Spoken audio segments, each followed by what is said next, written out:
In this video, we're going to walk through how to perform manual cerumen removal.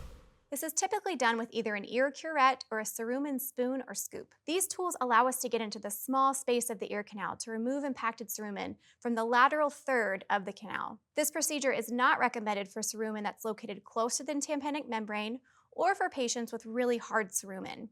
It's also not recommended in patients that will not be able to cooperate with this procedure. In order to perform this, you need an ear curette or spoon and a light source, which is typically an otoscope. Some curettes have a light source that you can attach directly to the curette itself. Let's be honest, having something in your ear is not a comfortable sensation, so making sure the patient is prepared and relaxed is important. Let them know to tell you right away if they experience any discomfort. When it comes to patient position, they can either be seated or laying down.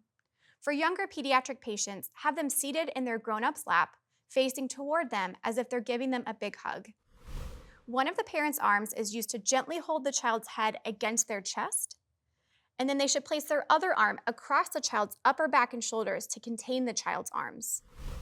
Now that we're familiar with the supplies and the patient positioning, let's actually walk through the steps of this procedure for our patient. The first thing you're going to do is look into the patient's ear canal with your otoscope to determine where the obstruction is and the best size tool for you to use.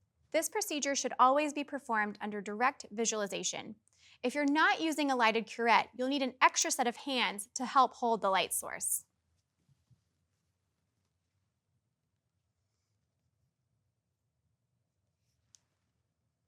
You'll start by gently pulling up and back on the auricle of the ear to straighten out the ear canal.